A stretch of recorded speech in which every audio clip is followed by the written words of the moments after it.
Nacional Autónoma de México se honra con la presencia de todos ustedes en esta ceremonia de apertura del segundo Congreso Nacional de Investigación en Cambio Climático. Presiden este acto el doctor José Narro Robles, rector de la Universidad Nacional Autónoma de México. El doctor Mario Molina, Premio Nobel de Química 1995. La doctora Estela Morales Campos, coordinadora de Humanidades de la UNAM. El doctor Carlos Aramburu de la Hoz, coordinador de la investigación científica de la UNAM, y el doctor Carlos Gay García, coordinador del programa de investigación en cambio climático. Saludamos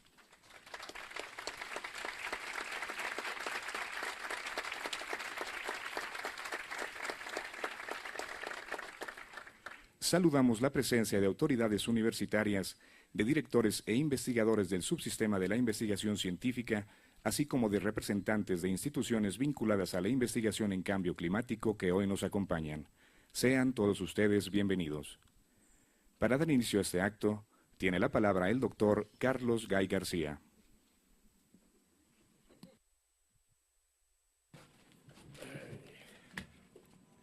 Bueno, pues muchas gracias. No tengo mucho rato y tampoco me lo voy a tomar, aunque sería una tendencia natural.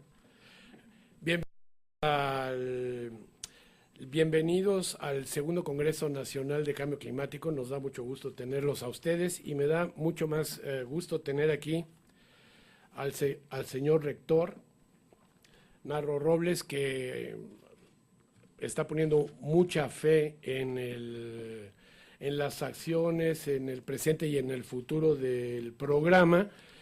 No le voy a echar mucha más bola porque parecería feo.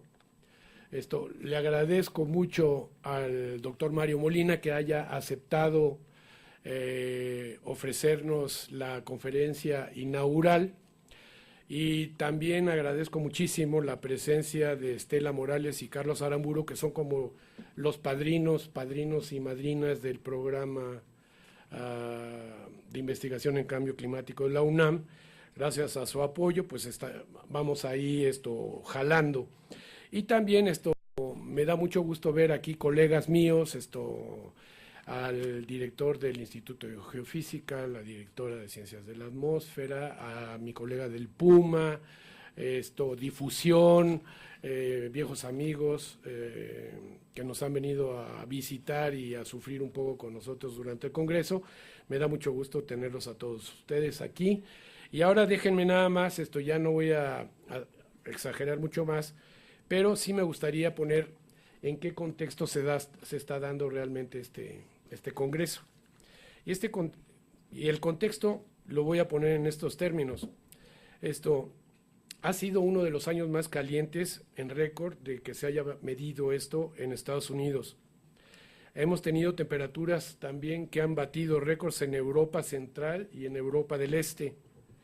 Este es el verano más húmedo. Yo en realidad lo traduzco más bien como el verano más mojado, porque húmedo significa otra cosa, que en el Reino Unido. Las lluvias han sido muy intensas también en el norte de la India, en Filipinas, y también combinado con todo esto hemos tenido la sequía más severa en los Estados Unidos de los últimos, no sé si son 100 o 50 años. 26 estados de la Unión Americana, sobre todo la parte más sur, se encontraban con problemas de sequía. El 56% del país, el 56% ha estado afectado. Bueno, aquí no tengo que decir cómo ha estado en México la sequía en los estados del norte, el norte de la República, pero por todos lados se está dando este tipo de fenómenos. En Chile hemos tenido sequías, hemos tenido inundaciones en México y sequías también, en China y Filipinas también, con el tifón luego les digo porque no lo leo, no traigo mis gafas. En Jordania hemos tenido tormentas de arena. Las Naciones Unidas, que esa es una de las cosas que es muy importante, advierten de que puede haber o podría haber una crisis de comida en el 2013 debido a que tenemos las reservas más bajas de grano en mucho tiempo. Bueno, y una noticia que sí pone un poco los pelos de punta, que por ahí esto seguramente se mencionará, es el hecho de que en el 2012 llegamos a otro récord en cuanto a la extensión, digamos, el récord por defecto de la extensión de hielos en el Polo Norte, ¿no? Y esto nada más lo voy a dejar ahí como un pensamiento que mientras esta desaparición del hielo del Polo Norte es una peligrosísima señal de cambio climático, hay gente que se está frotando las manos, está, como decía en algún otro momento, están de pie en el último témpano frotándose las manos porque van a tener ahora acceso directo al petróleo que está ahí debajo, cosa que es como una locura inmensa, pero bueno, estas son las cosas en las que nos estamos debatiendo. Ahora, yo tengo que decir también, ahora sí volviendo en el contexto del Congreso, que vamos a tener muchas participaciones individuales, vamos a tener conferencias magistrales, paneles institucionales, paneles temáticos, presentación de un libro, exhibición permanentes. Bueno, y tenemos sedes regionales también, Mazatlán, Chiapas, Tamaulipas, Mérida. El Congreso se volvió una especie como de aventura entre intelectual y física, porque todos estamos un poco nerviositos a estas alturas del partido, pero de eso se trata, ¿no? Es sembrar la idea de cambio climático, que es un tema muy importante a lo largo y ancho del país, y pues es una aventura en la que nos acompañan las autoridades de la universidad y nos van a acompañar mis colegas y los estudiantes, y no solamente de la UNAM, sino de otras instituciones en el país. Y bueno, ya no me voy a echar más cosas, y pues bienvenidos otra vez, y que esperemos que esta semana sea muy, muy valiosa para todos, y pues nos estaremos viendo nuevamente a lo largo del Congreso. Muchas gracias.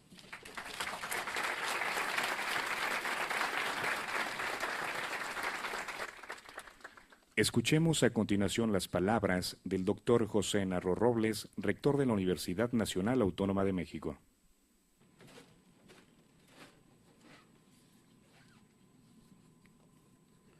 Buenos días, tengan todas y todos ustedes.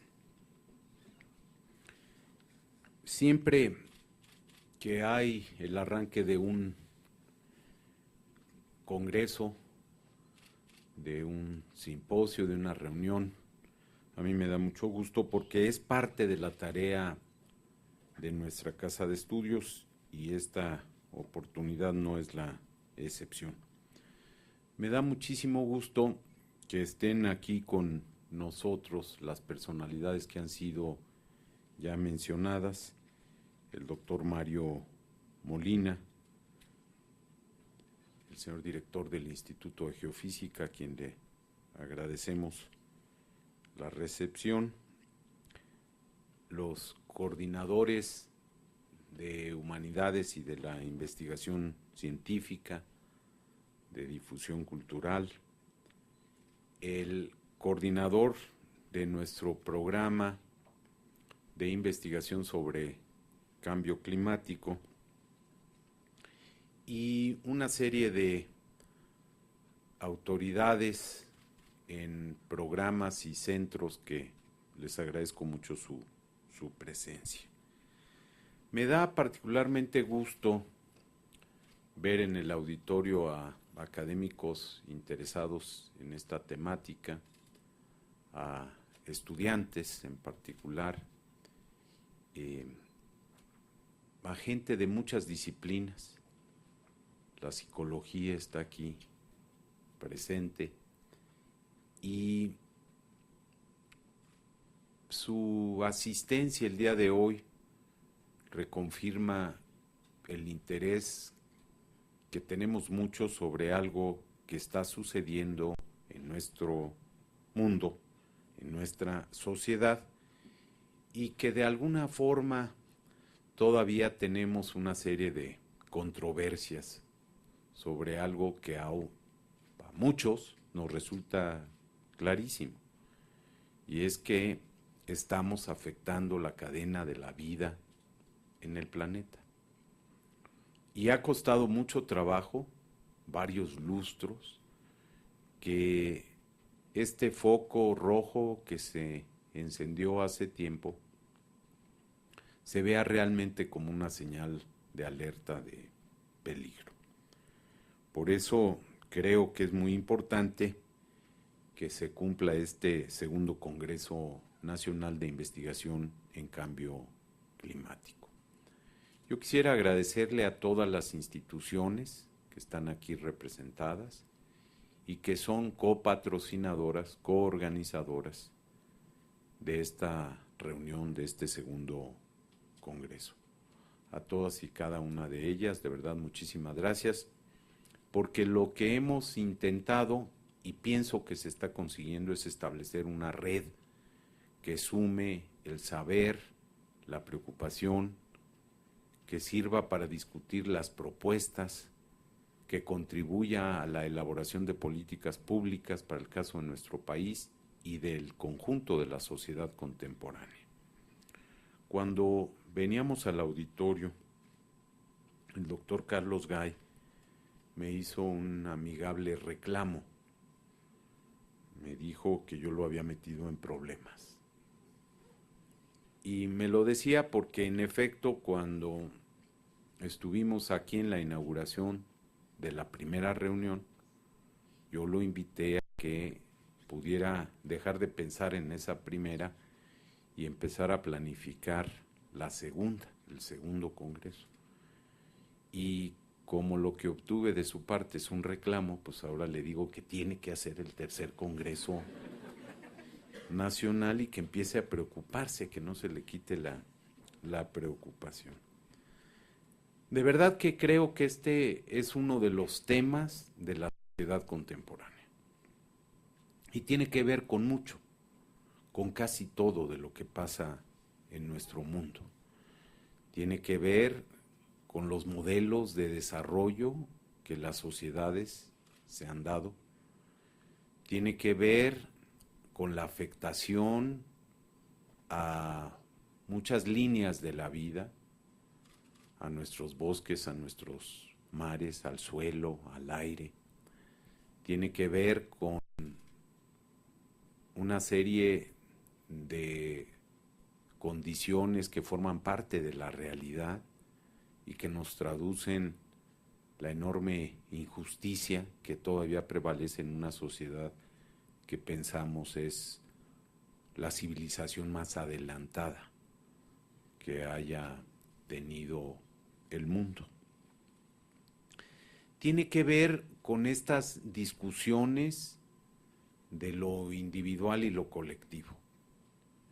Tiene que ver con gobiernos, con sistemas productivos, tiene que ver con los indicadores de éxito y de felicidad que para muchos consisten solamente en la acumulación de bienes materiales, de recursos financieros, y en donde lo que importa es acumular mucho y entre más rápido mejor, sin importar la forma como esos recursos llegan a manos de alguien o de algunos. Tiene que ver con el comportamiento de los seres humanos. Tiene que ver con los niveles de educación y con los compromisos de los estados nacionales. De tal manera que es un campo absolutamente propio, indispensable, diría yo, para la conjunción de múltiples disciplinas. No se puede estudiar el cambio climático si no es con la participación de numerosas disciplinas, de las ciencias sociales, de las ciencias humanas. Y yo creo que en estos días, durante el segundo Congreso, va a quedar otra vez muy claro cómo, dónde está el problema, y yo esperaría, deseo, que tengamos algunas propuestas derivadas del conocimiento para fortalecer los cursos de acción, para hacer cosas.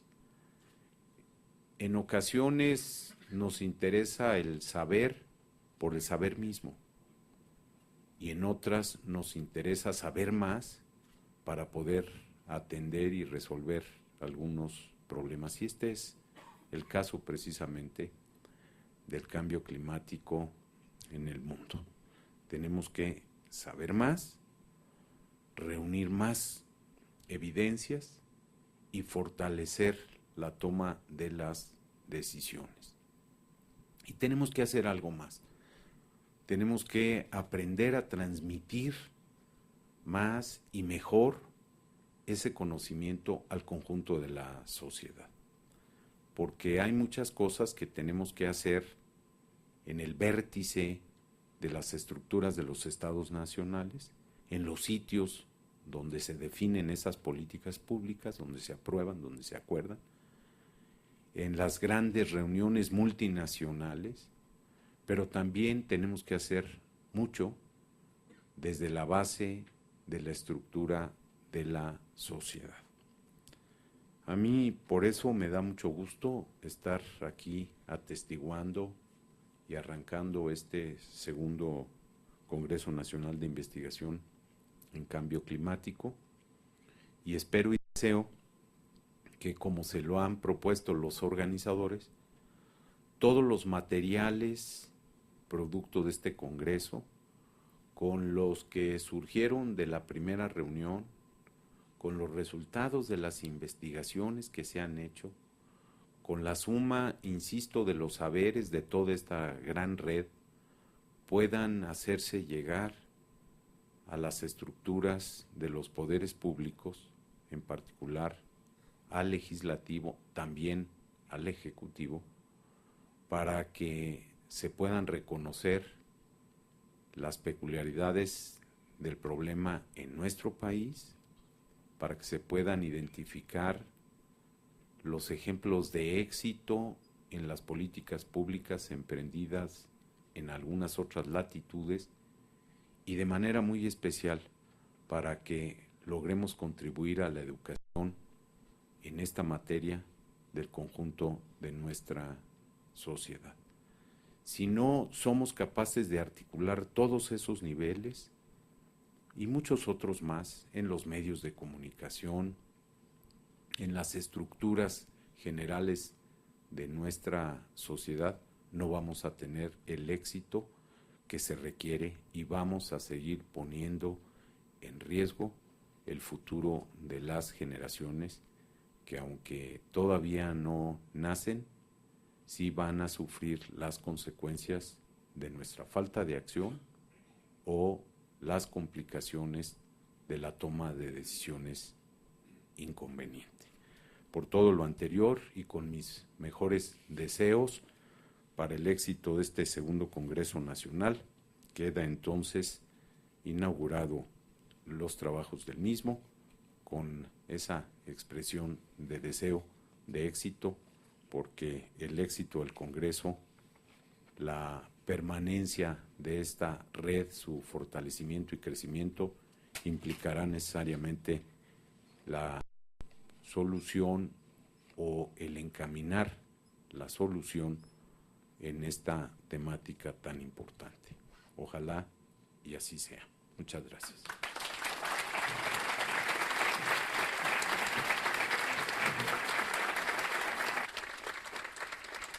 Es así como damos por terminado este acto inaugural. Damos paso a un breve receso para continuar con la conferencia Ciencia y Política del Cambio Climático, que dictará el doctor Mario Molina. A todos ustedes muchas gracias. Buenos días.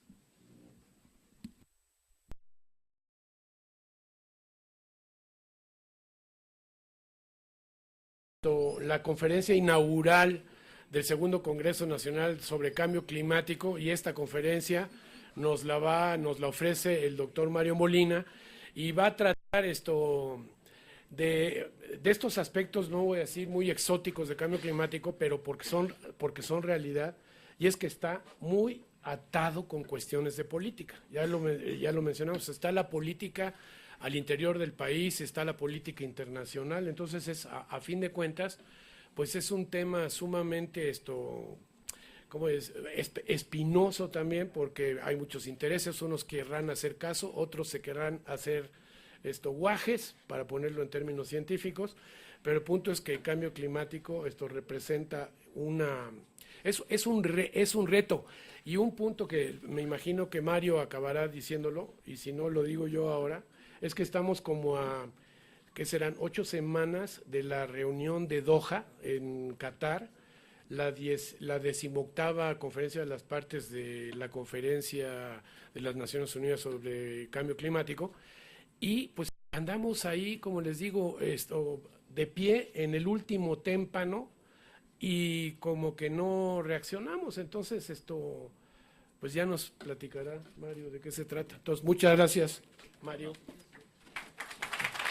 Gracias.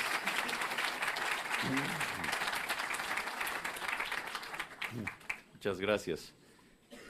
Pues me da mucho gusto poder platicar con ustedes esta mañana y con el señor rector y mis colegas, amigos, estudiantes. Pues también me da mucho gusto, los felicito por tener este segundo Congreso Nacional de Investigación en Cambio Climático. Fíjense, estoy leyendo que no es Congreso Nacional de Investigación en Ciencia de Cambio Climático, sino en Cambio Climático en general. Pero sé que pues uno de los objetivos es precisamente tratar de pues entender todo lo que se hace en cambio climático en México, dar una oportunidad pues para que haya más colaboración, y por supuesto pues la ciencia también es parte de ese esfuerzo.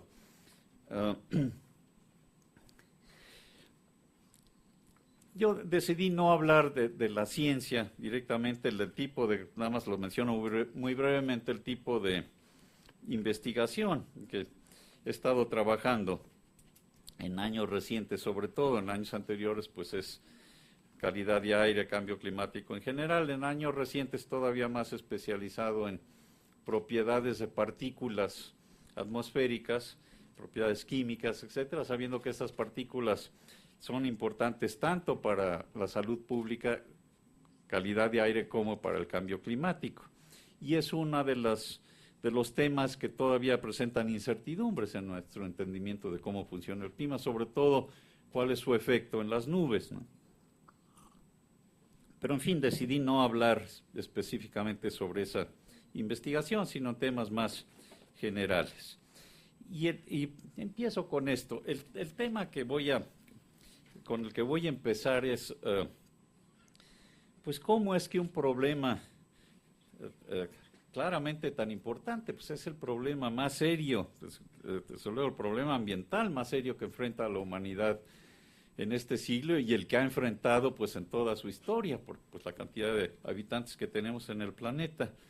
¿Cómo es posible que pues la sociedad esté respondiendo tan lentamente? ¿Qué es lo que pasa?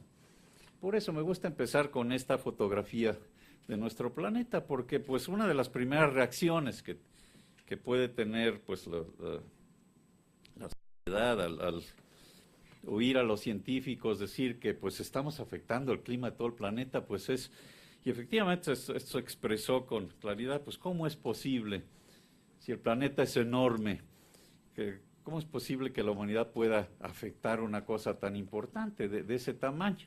Bueno, pues aquí lo empezamos a ver, la atmósfera del planeta, pues prácticamente no se ve, lo que se ve son las nubes. Y es que la atmósfera pues es como la cáscara de una manzana, en realidad es muy delgada. Otro aspecto interesante que tiene, ¿y por qué hablamos de un problema global? Lo que pasa es que los movimientos de la atmósfera son tales que si emitimos, por ejemplo, algún gas aquí en la Ciudad de México, algún compuesto a la atmósfera y permanece pues suficiente tiempo, en cuestión de meses se mezcla en todo el hemisferio norte, y en cuestión de entre 1 y 2 años se mezcla también en el hemisferio sur. Entonces, lo que está sucediendo es que con los desperdicios de nuestras actividades, productos que estamos emitiendo a la atmósfera, muchos de ellos sí permanecen pues por lo menos meses y algunas décadas y siglos también. Entonces, claramente ese tipo de compuestos pues, no importa en qué parte del planeta se estén emitiendo. Por eso estamos hablando de un problema claramente global.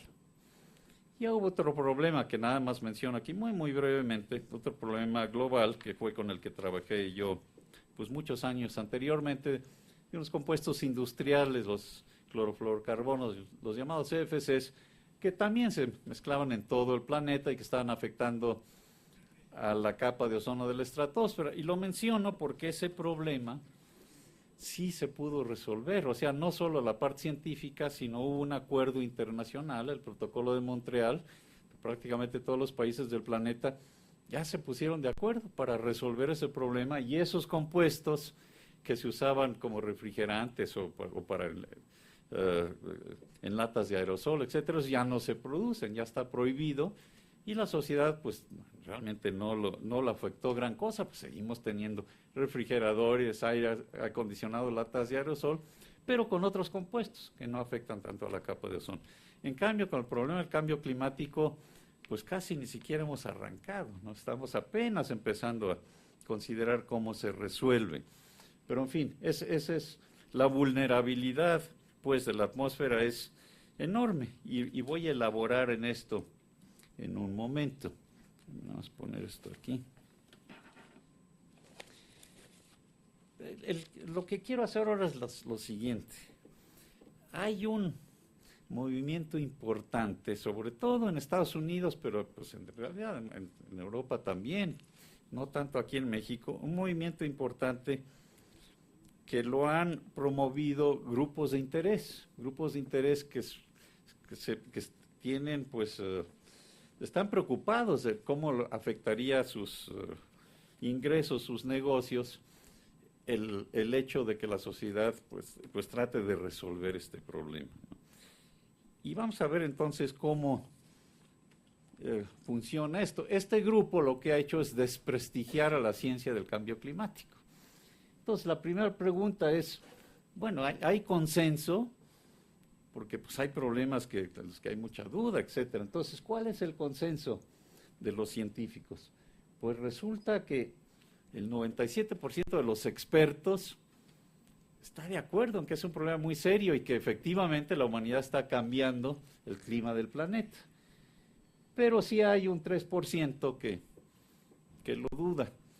Pero aclaro, ese 3% lo conocemos muy bien y sé dónde están sus realmente errores. Y a veces son errores políticos, pero algunas veces son errores científicos. Claramente están cometiendo errores. O sea que el consenso es realmente extraordinario, pero aclaro, esto no quiere decir que la comunidad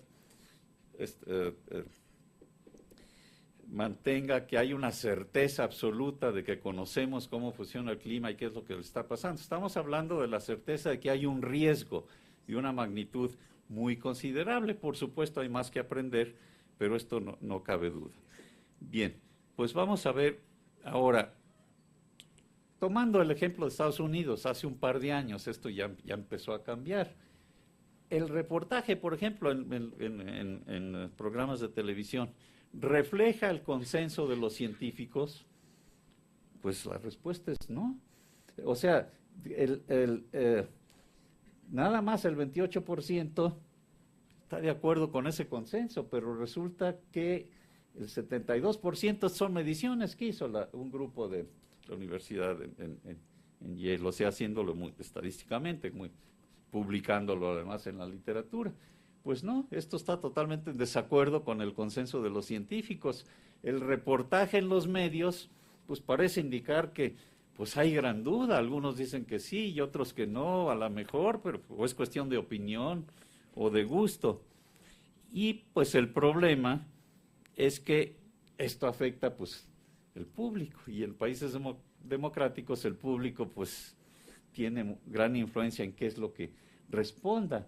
Entonces, por eso, pues, de nuevo, está empezando esto a cambiar, lo voy a mencionar un momento, pero solamente la cuarta parte de la población sí está de acuerdo con ese consenso científico, y en cambio, pues, las 3/4 partes negaba hace un par de años que las actividades humanas son causantes del cambio climático.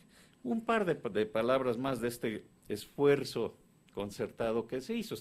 Es un esfuerzo bien planeado, de Relaciones Públicas, está muy bien documentado. Hay un par de libros que lo hace, por ejemplo, uno de Naomi Oreskes, que es colega mío en la Universidad de California en San Diego, pues, que es de historiadora.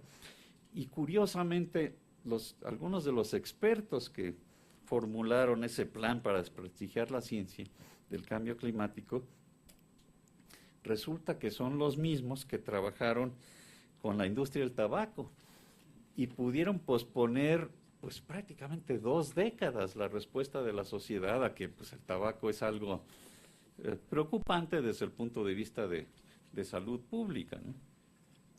Otro punto muy interesante es que aquí, muy interesante, pero pues con muchas consecuencias pues muy preocupantes, y es que este mensaje pues lo tomó el Partido Republicano, el Tea Party en Estados Unidos, o sea, el partido del té, lo tomó como una cosa, como un lema de su partido. Fíjense, la conexión es esta. Estaban muy preocupados estos republicanos muy conservadores de las intervenciones del gobierno, pues en las actividades de la sociedad. Y pues claro, el gobierno interviene y por supuesto hay muchas cosas que están muy bien justificadas. Una de las cosas que sí aceptan es que el gobierno intervenga pues para tener ejércitos, ¿no? Eso sí lo aceptan, no lo van a hacer a nivel privado. Pero también en salud pública, pues es lógico, hay tantas cosas como el hecho de que haya necesidad de usar convertidores catalíticos en los automóviles, pues no fue una iniciativa de los productores de automóviles, fue algo que el gobierno impuso. Pero en fin, este partido pensó que esto era nada más una manera de pues insistir en que el gobierno nos afectara más en nuestras vidas personales, al grado de que muchos de ellos piensan que todo esto es una farsa, que fue algo inventado precisamente para que el gobierno tuviera más fuerza con nosotros. Entonces hay toda una gama, digamos, de niveles, de maneras de no creer en el cambio climático. Desde aquellos que piensan que todo esto fue pues una conspiración, y hay varios, desgraciadamente hay varios, pues políticos en el Congreso en Estados Unidos que están convencidos que ese es el caso, hasta pues unos cuantos científicos que les mencioné del otro lado, que por supuesto están de acuerdo en la ciencia básica, pero que piensan que el problema no es tan serio como la mayoría lo decimos, pero realmente no han podido justificar con ninguna claridad su punto de vista, pero en ese caso no es que estén negando la ciencia, sino que están pues jugando con incertidumbres, ¿no? Pero los políticos de nuevo están en el siglo antepasado. Mi crítica es que si van a creer que esto es una conspiración y que hay que siempre con los medios, el asunto es que hay que poner los dos lados de cualquier pues controversia, ¿no? Los que dicen que sí, los que dicen que no. Bueno, pues, ¿por qué no ponen astrología? Pues hay un 10 o 20% de la población de Estados Unidos que cree en astrología, pues es el otro lado del asunto. Con la misma razón podrían decir, ¿qué es lo que nos dicen los astros, las estrellas, que deberían de ser las decisiones políticas importantes del planeta, ¿no? Es más justificable eso desde el punto de vista estadístico, pero en fin, ahí lo dejo porque voy a repetir esto al final, pero un mensaje muy importante, mi optimismo es que pues tenemos que regresar a la era de la racionalidad, no podemos continuar en la época de la astrología, sobre todo para un país tan importante como Estados Unidos. ¿Por qué? Porque si Estados Unidos no está de acuerdo en aprobar un acuerdo internacional del tipo que les mencioné para el problema del ozono, pues el resto de los países no lo va a aceptar tampoco, porque es el país con la economía pues más grande del planeta y hasta hace poco el que más emitía los compuestos que están afectando el clima, o China ya lo pasó, pero en fin, los dos China y Estados Unidos tienen que participar en las negociaciones internacionales. Bien, pues este es otro punto, nada más para terminar con este aspecto. ¿Qué es esto? Es un castillo de naipes. Bien, pues ¿qué hacen? los científicos que critican el cambio climático, sobre todo, no ya los que piensan que es una conspiración, lo que hacen es encontrar incertidumbres que por supuesto tenemos en el problema del cambio climático, pues el clima del planeta es muy complicado. Entonces dicen, bueno, pero no sabemos cuál es el efecto de las nubes dentro de 10 años, porque pues es difícil de predecir, ¿no? En fin, y lo que dice, bueno, si no sabemos, es como quitar una de estas barajas, una del castillo de naipes, todo se viene abajo, pero están mal. Realmente la situación es más como un rompecabezas. Nos faltan piezas de rompecabezas y a lo mejor una que otra está mal puesta. Pero pues esto yo no lo veo como un gatito, así. Yo creo que sí se dan cuenta de qué es lo que hay atrás de esto. Entonces no es un castillo de naipes. Entonces el mensaje importante es que hay suficiente información, suficiente detalle científico, suficiente evidencia para apoyar pues la idea de que hay un riesgo muy importante y no son los científicos los que deben decidir si la sociedad actúe o no. Eso ya es cuestión de valores, de principios, aspectos económicos, quizá mencione algunos en un momento, pero los científicos lo que sí pueden hacer con mucha claridad es pues escenarios. ¿Qué puede pasar, sin tener la certeza, qué puede pasar si no hacemos nada o si continuamos sin hacerle caso a este problema?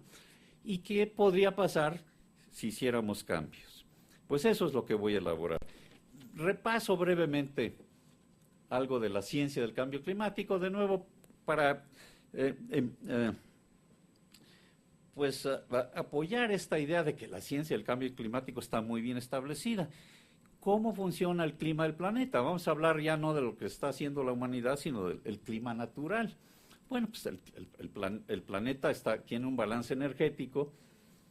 Cuando primero se creó nuestro planeta, la Tierra pues estaba a una muy alta temperatura.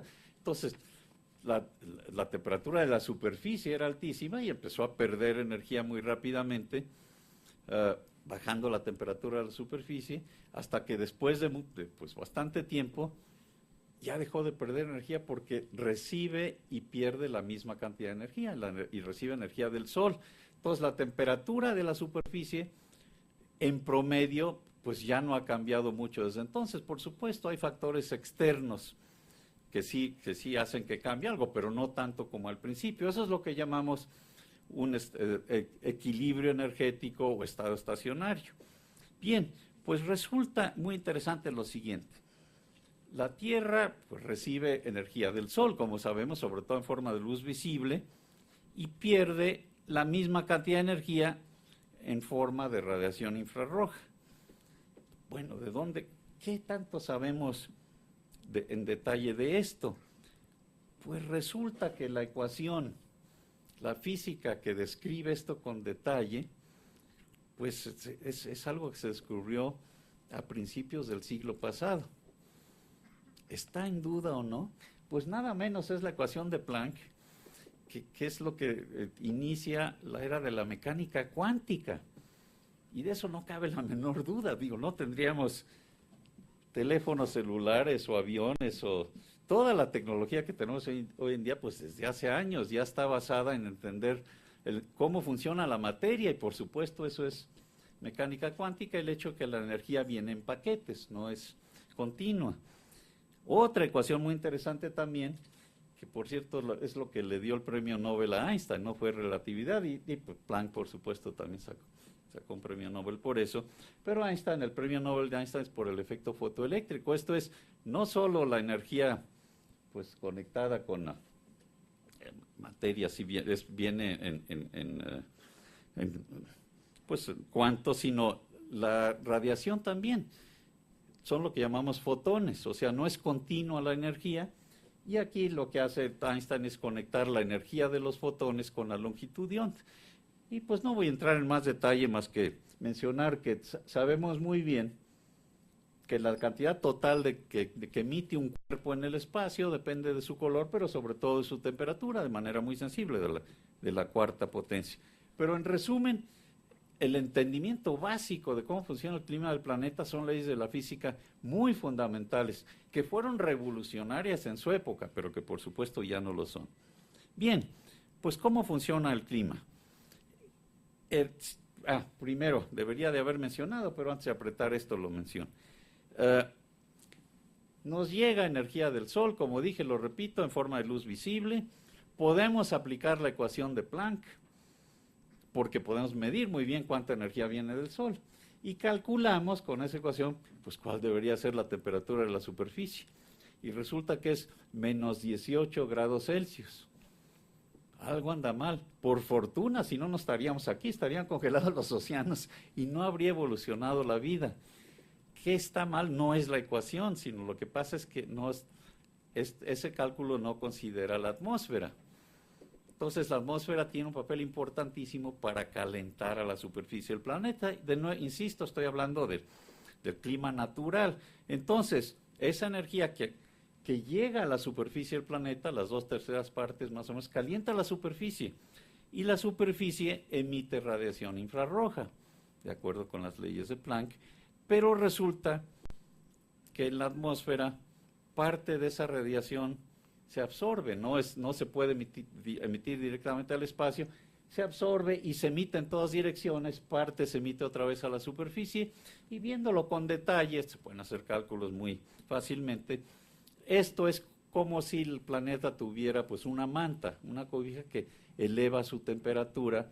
En lugar de ser menos 18, el promedio es más 15, son 33 grados de diferencia, lo que permite pues la evolución de la vida como la conocemos, etcétera, etcétera. Y eso se llama el efecto invernadero natural. Ahora, aquí hay otro punto también interesante y sorprendente, y es este. Primero les enseño a aquellos de ustedes que saben un poco más de radiación, etcétera. Todo esto se puede verificar experimentalmente. Entonces, con satélites se puede ver y medir las características de esta radiación que está emitiendo la superficie del planeta. Y en este caso es una medición encima del desierto del Sahara y se ve cómo, ya no voy a entrar en detalle, pero el hecho es que las mediciones indican muy claramente que hay ciertos compuestos en la atmósfera que son los que absorben esta radiación infrarroja que les estoy platicando. Y aunque sea el desierto de Sahara, que es muy seco, el vapor de agua tiene un efecto, el ozono y sobre todo el dióxido de carbono en esta lámina. Entonces, estos son los gases que llamamos gases efecto invernadero. Bien, pues si vemos el total del efecto en todo el planeta, el vapor de agua absorbe aproximadamente las 3/4 partes de esa energía, muy aproximadamente, que emite la superficie. Entonces podría uno pensar, pues el vapor de agua es lo que controla el clima del planeta, y los otros gases, pues también importan, pero no tanto.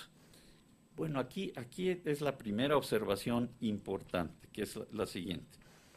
El vapor de agua puede llegar en promedio, tiene alrededor de 0.8% de la atmósfera, es vapor de agua. En sitios muy húmedos puede llegar y cálidos, un mayor porcentaje, y sobre el Sahara, por supuesto, es mucho menos. Pero ese vapor de agua efectivamente absorbe infrarrojo muy eficientemente. Pero es lo que llamamos un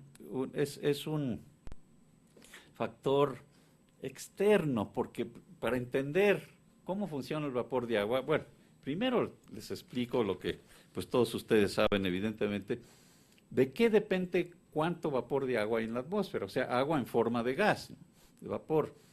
Pues no hay límite realmente por cuánta agua hay en el planeta para esto. O sea, en los océanos hay una cantidad de agua líquida pues enorme.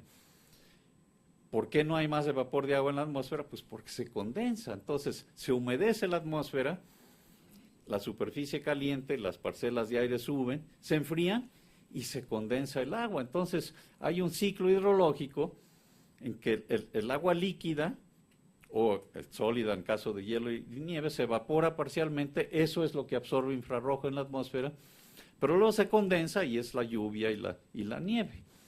Entonces, hacemos un experimento conceptual, y es qué pasa si a la atmósfera le quitáramos el dióxido de carbono, o sea, los otros gases, la otra cuarta parte, los gases que llamamos no condensables, que por cierto representan menos del 0.1% de la composición de la atmósfera, aproximadamente el 0.05.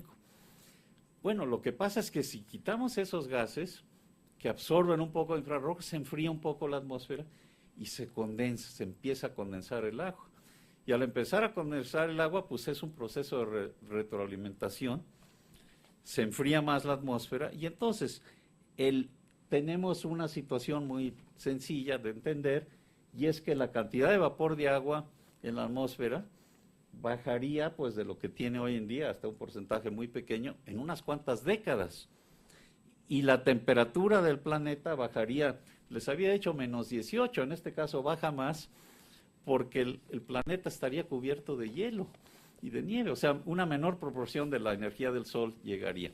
Entonces, por eso le decimos al dióxido de carbono y a los otros, es el más importante, más de la mitad de lo que queda, pero a los gases no condensables es lo que es el termostato del planeta. El vapor de agua nada más responde. Entonces, si alguien dice, no nos preocupemos, ¿por qué le estamos haciendo al dióxido de carbono? Porque el vapor de agua es lo que domina. No, el vapor de agua responde a la cantidad de los otros gases. Y entonces, concluyendo, tenemos esta situación de nuevo sorprendente. La atmósfera, por un lado, es muy delgada, como la cáscara de una manzana. Por otro lado, menos del 0.1% en composición de esa atmósfera es lo que controla el clima. O sea, si la atmósfera fuera muy limpia, puro oxígeno y nitrógeno, sin estos compuestos, pues no estaríamos aquí porque la temperatura sería menos 18. Entonces, ese 0.05% es lo que calienta la superficie en la atmósfera, en el planeta natural, ¿de acuerdo? Es lo que hace esos 33 grados de diferencia. Bien, esto es lo que, pues, en fin, lo resumo, muchos de ustedes trabajando en clima seguramente lo conocen bien, pero esto es lo que a veces es difícil de comunicarle a la sociedad, la vulnerabilidad de la atmósfera. Bien, pues ahora el dióxido de carbono, vamos a empezar a ver qué es lo que le puede hacer las actividades de la sociedad, pero antes de eso, ¿cómo funciona el dióxido de carbono natural? Te voy a tener que apurar, pero en fin es esto. El dióxido de carbono es un compuesto natural, pero que pues nos demuestra que hay vida en el planeta. Lo mismo el oxígeno. El oxígeno apareció en la atmósfera pues como consecuencia de la aparición de la vida, ¿no? Entonces hay un proceso de conversión de dióxido de carbono a oxígeno. ¿Qué pasa? Pues nosotros al respirar exhalamos dióxido de carbono y lo mismo hace pues la mayoría de los seres vivos. ¿Y qué respiramos? Oxígeno. Entonces, ¿qué pasa? El oxígeno con los alimentos, carbohidratos, o sea, compuestos que tienen carbón y hidrógeno y oxígeno, el oxígeno los oxida y los convierte en dióxido de carbono y vapor de agua. ¿Para qué? Pues eso nos da energía, así podemos caminar, comer, correr, etc. Y si eso es lo único que pasara, pues como saben ustedes, se nos habría acabado ya el oxígeno. Entonces, ¿qué pasa? Hay un mecanismo para regenerar el oxígeno, que todos ustedes saben, es la fotosíntesis. Ahí se usa, las plantas verdes usan energía solar y convierten dióxido de carbono de la atmósfera en alimentos, carbohidratos, que nos lo comemos, y en oxígeno. Y por eso, desde hace pues, millones de años, hay un balance natural en la atmósfera con un clima relativamente estable. Y esto lo vemos aquí, es lo que se llama el pulso del planeta, pues es porque está vivo, cómo varía la cantidad de dióxido de carbono en los dos hemisferios en función de la estación. En el verano pues hay más fotosíntesis, menos dióxido de carbono, en el invierno menos, pero más en el hemisferio norte. ¿Por qué? Pues porque es la topología de nuestro planeta, la mayor parte de la masa continental está en el norte. Y en el hemisferio sur también pasa, pero además está desfasado 6 meses. Cuando es verano aquí, pues es invierno en el sur. Entonces esto está muy bien entendido. Pero aquí empezamos. Esta es una medición histórica de mi colega Charles Keeling, que falleció hace varios años, pero mi colega porque trabajaba en el Instituto de Oceanografía de Scripps, que es parte de la Universidad de California, San Diego, donde yo doy clases, ahí doy tiempo, paso parte del tiempo, pero la mayor parte del tiempo en realidad lo paso aquí en México, en este centro de estudios que tenemos. Pero en fin, el hecho es que cerca esto histórico, que son mediciones de dióxido de carbono, que se supone que representan de una manera clara lo que le está pasando a la atmósfera del planeta, porque las hizo en Mauna Loa y en la Antártida, no estando cerca de ninguna ciudad para que no hubiera contaminación por dióxido de carbono emitido por nuestras actividades. Y pues está muy bien, se ven las oscilaciones en el hemisferio norte, las mayores, el hemisferio sur, las otras, desfasadas 6 meses, pues era de esperarse.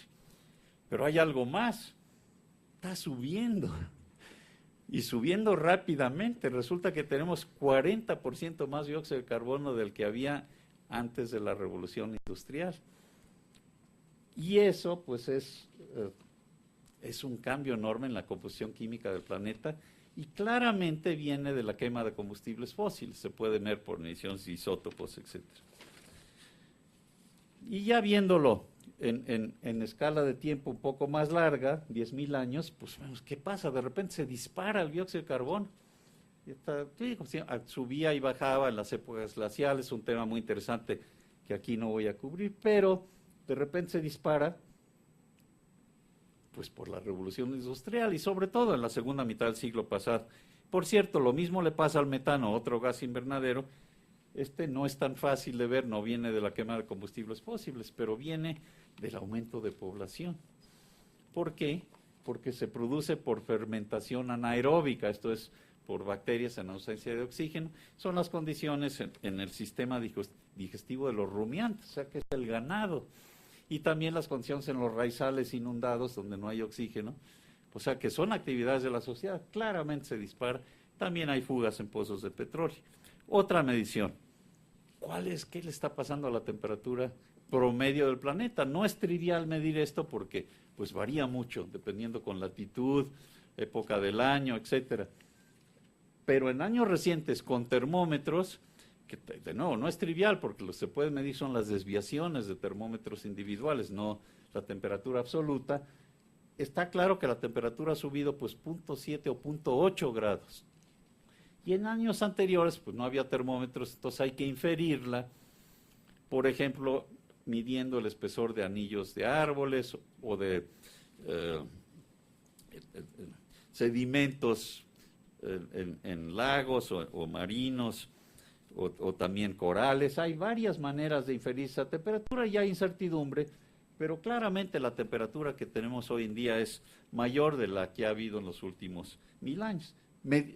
Estas dos últimas figuras son mediciones, no estamos hablando de teoría, pero la pregunta importante conectada pues con lo que les he estado explicando es cuál es la conexión entre estas dos mediciones, y eso es lo que ha hecho la comunidad científica. Quizá la manera más clara de simplemente de presentarlo, para no meterme en detalle en la parte científica, pues existe este panel intergubernamental del cambio climático, el IPCC, que es un grupo pues, de varios miles de científicos, el que compartió el premio Nobel con el grupo, con Al Gore, en el 2007, y en el que somos 10 o 15 mexicanos, creo, participamos en ese grupo. Y lo que concluye es, lo que hace, la tarea de este grupo es evaluar la literatura científica, no hacen investigación. Y pues hicieron estudios de atribución, o sea, de ver cuál es la conexión entre estas dos mediciones, y vieron, mejor dicho, los estudios de atribución que ya se habían hecho en la literatura. Y pues la conclusión es muy clara. Sí hay conexión entre el cambio de temperatura y el cambio en la composición química, y no es sorprendente, pues si sabemos cuál es el efecto del dióxido de carbono. Pero, aclaro, no están totalmente seguros. ¿Por qué? Porque hay incertidumbres. Dice, bueno, pues vamos a hablar de probabilidades. Y la conclusión del grupo es que la probabilidad es del más del 90%.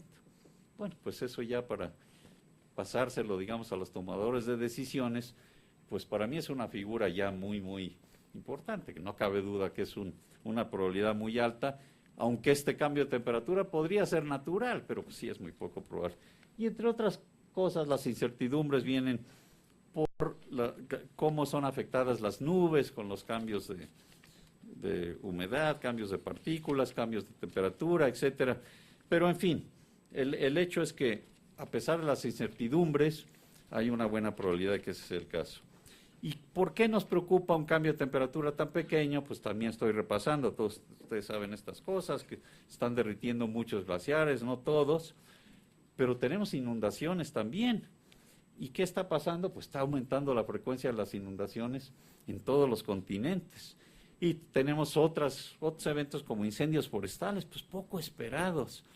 Y de nuevo, pues también está cambiando la frecuencia de los incendios forestales en años recientes. Esa es la preocupación, no tanto ese relativamente pequeño aumento de temperatura. Pero, pues la pregunta es, ¿tendrá eso que ver con estas cosas que nos están pasando? La peor sequía en 70 años, pues esto tiene consecuencias económicas muy importantes en México, ¿no? Entonces, repito la pregunta, sabemos que la temperatura, si ese cambio de temperatura está conectado con el cambio de composición química. Siguiente pregunta, estos extremos de clima que les llamamos las sequías, las ondas de calor, los incendios forestales, todo eso, ¿tiene o no conexión con lo que le está haciendo la humanidad a la atmósfera? O sea, con lo que llamamos con este cambio de composición que claramente sí es de origen de la sociedad. Bueno, pues resulta que la comunidad científica es muy conservadora, realmente extraordinariamente conservadora. Entonces, hace apenas, pues poco más de un año, en un foro en donde se les preguntó a muchos científicos cuál era su opinión de la conexión de estos eventos, pues todavía muchos tenían muchas dudas, decían, sí, pero pues no estamos seguros, las estadísticas, etcétera, etcétera. Pero algo importante ha pasado en este último año, y es que la comunidad científica ha hecho aclaraciones ya muy importantes. Por ejemplo, mi colega Kevin Trenberg, pues explica que en parte es porque está haciendo las preguntas equivocadas. La pregunta no es si por ejemplo, la sequía en el norte de México es algo que ocurrió por el cambio climático.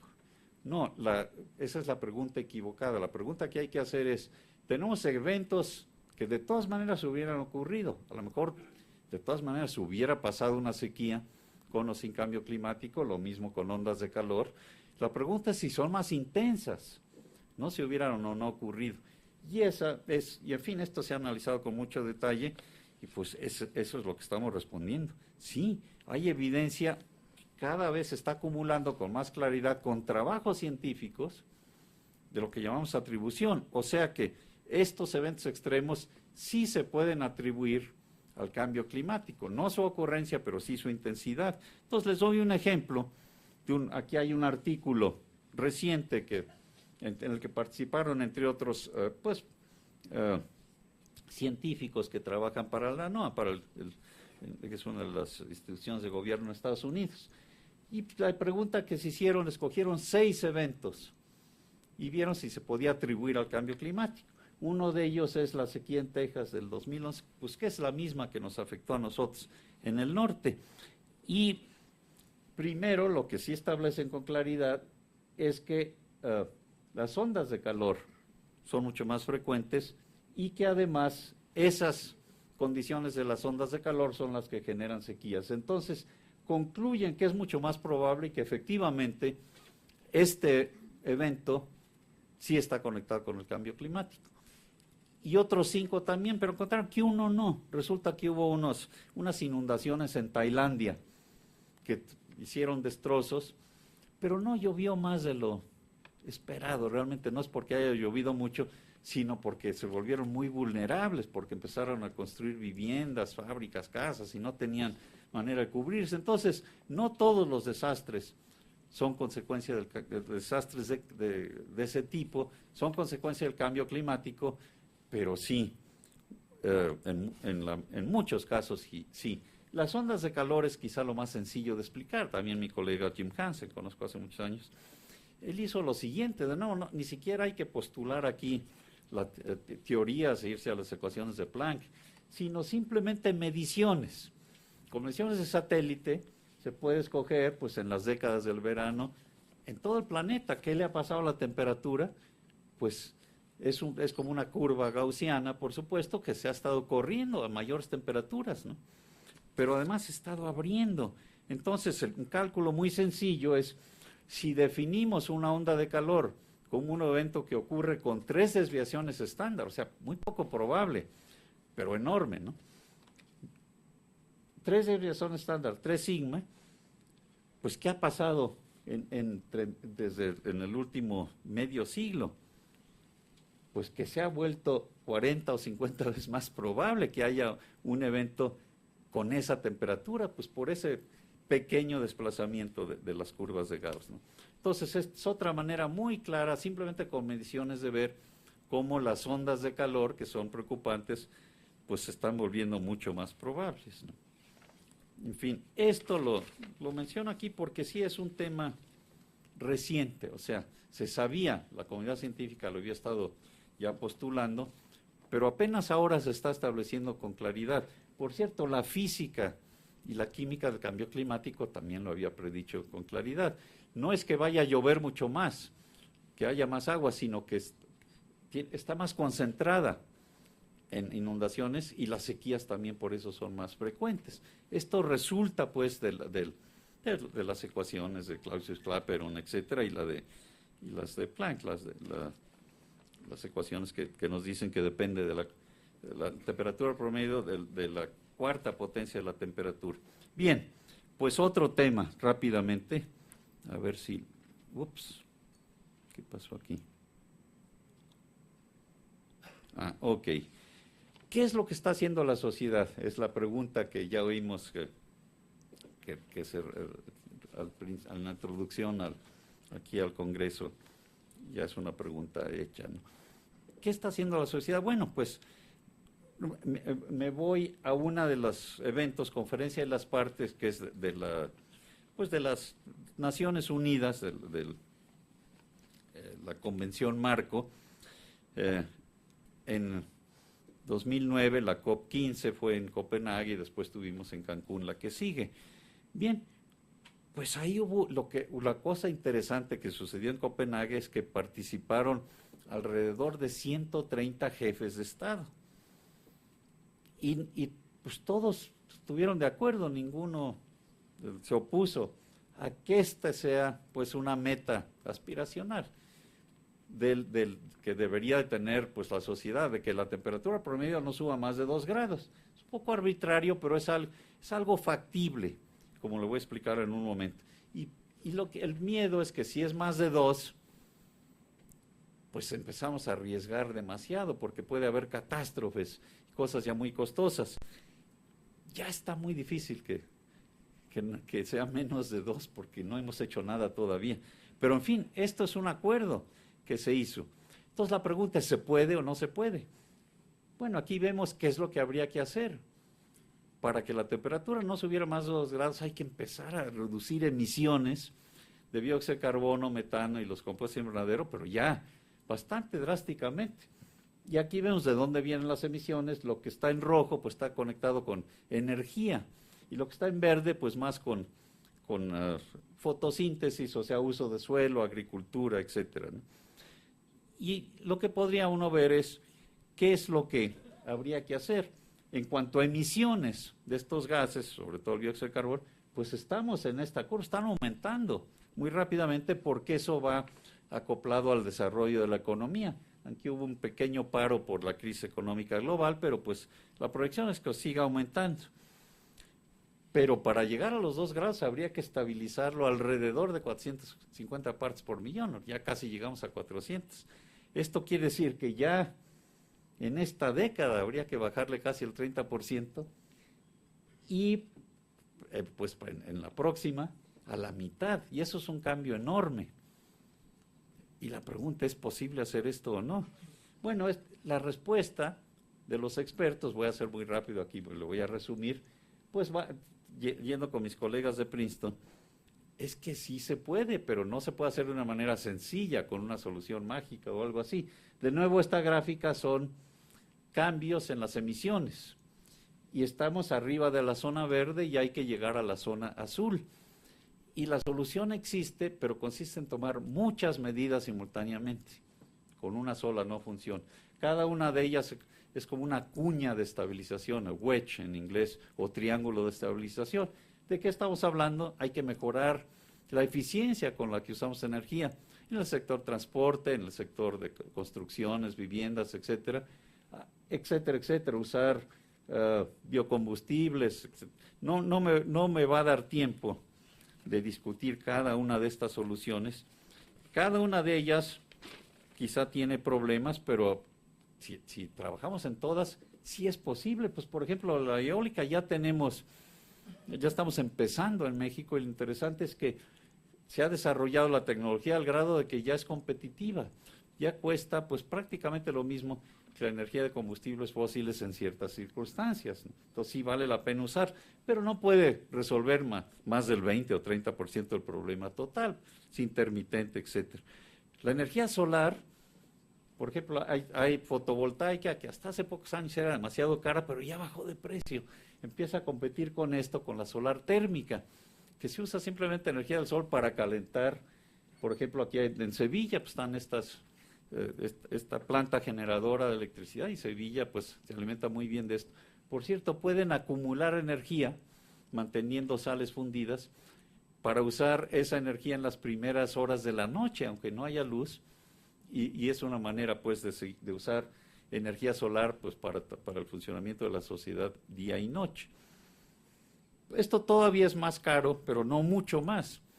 Pero lo interesante es que, por ejemplo, en países como en Alemania, pues se ha fomentado esto. Y esto lo que ha tenido es la consecuencia perdón, algo me pasó. La consecuencia importante de esto, voy a tener que parar esto. Ok, es la siguiente. En Alemania, por la ayuda del gobierno, pues usan mucha energía solar, mucho más que aquí en México. Y pues aquellos de ustedes que hayan visitado Alemania, pues no siempre hay un solecito así muy bonito. Yo viví unos años allá, sí, les cuento que no. Entonces es sorprendente, en México estamos muy atrasados en eso. Por ejemplo, en el norte de México podríamos poner una planta piloto, por lo menos para aprender, igual que se está poniendo ya una planta en el sur de Estados Unidos, etcétera. Pero en fin, esto es un poco más para el futuro.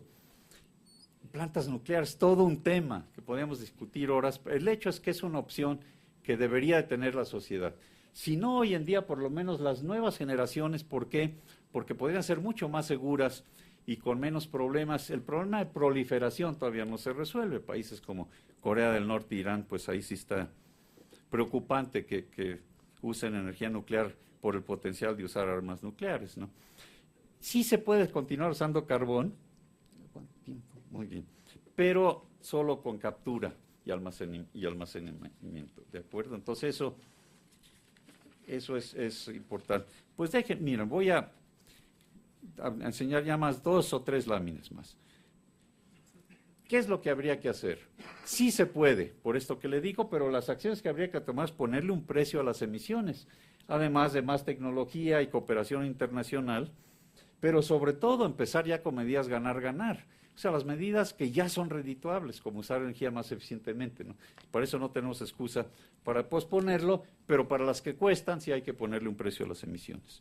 Y termino pues casi con esta lámina, sí, mira, que es un resumen de la situación vista desde un punto de vista de explicárselo a la sociedad, tomado de mis colegas en MIT, en el Instituto Tecnológico de Massachusetts. Estuve muchos años yo en el MIT trabajando con ellos. Y es una manera de verlo. Dadas las incertidumbres que tenemos, estamos como si estuviéramos jugando ruleta, con la ruleta de la izquierda. Si no hacemos nada, pues es muy poco probable que la temperatura suba menos de 2 grados, va a subir más de 4. Y hasta hay cierto peligro que suba hasta 6. Eso sería realmente desastroso, porque puede haber cambios muy importantes, como que desaparezca el Amazonas, o ya se está fundiendo el Ártico, eso ya está pasando, como niños, pero otras cosas le podrían suceder al planeta muy, muy preocupantes, con una probabilidad significativa. Pero podemos cambiar, en lugar de estar ahí, podemos cambiar, tomando las medidas que les acabo de mencionar. Y la pregunta es, ¿cuánto cuesta? Y lo sorprendente, ya para no hacer apuestas, normalmente se los pongo con una apuesta, ¿cuánto me dan por cambiar de ruleta? Si el juego es de $100,000, siempre y cuando la temperatura no suba más de 3 grados. Pues resulta que el costo es del orden del 1, cuando mucho 2% del Producto Bruto de todo el planeta. O sea que es una ganga en realidad hacer ese cambio, porque la energía, aunque sea importantísima para el desarrollo económico, pues se puede cambiar, o sea que eso es lo que los economistas ambientales concluyen, y también concluyen que el costo de no tomar medidas como sequías, etcétera, es mucho mayor. Puede ser 5, 8, 10%, ¿no? Así es que el mensaje muy claro aquí para terminar es que desde el punto de vista de la economía tenemos la solución, desde el punto de vista de la tecnología también, ya podemos empezar con las medidas ganar, ganar, y empezamos a hacerlo en México. Ya no me dio tiempo de hablar del programa que tenemos en México, como saben ustedes se pasó una ley de acción climática, etcétera, etcétera. Pero las medidas drásticas son contingentes a que haya un acuerdo internacional. Y para eso, pues tenemos primero que hacer que cambie la situación en Estados Unidos. Ojalá con estos extremos de clima la gente ya empieza a estar mucho más preocupada. Pero termino con este otro mensaje. Pues ya somos 7,000 millones de habitantes en el planeta. Y menos de la cuarta parte es la que ha ocasionado este cambio climático, ¿no? Así hablando en términos muy generales. Pues ¿cómo le hacemos con las otras 3/4 partes? Por supuesto tienen que mejorar su nivel económico, su nivel de vida, pero no de la misma manera que se ha hecho históricamente. Y sí se puede, esa es la cosa, sí se puede a un costo muy razonable, pero todos tenemos que trabajar juntos. Tiene que haber cierta transferencia de recursos de los países desarrollados, que son los que han hecho todo, a los países en desarrollo, y en principio están de acuerdo en hacer eso. Pero termino pues con, no solo es un factor económico, sino ético. Nuestra generación tiene la responsabilidad con generaciones futuras, pues de dejarles un planeta en el que puedan aspirar a un nivel de vida razonable. Y tenemos otras indicaciones de que la sociedad es responsable para ciertas cosas. Pues, ¿por qué demonios invertimos en escuelas primarias para educar a los niños si no vamos a ver el fruto de esa inversión, sino hasta dentro de varias décadas? Pues claro, porque sí tenemos responsabilidad con la sociedad, con nuestros hijos, nuestros nietos. El mismo tipo de responsabilidad es el que hay que tomar para proteger el planeta. Así es que, resumo, una responsabilidad ética muy importante, pero que va acoplada a una conveniencia económica, porque si no nos va a salir mucho más caro. Gracias por su atención.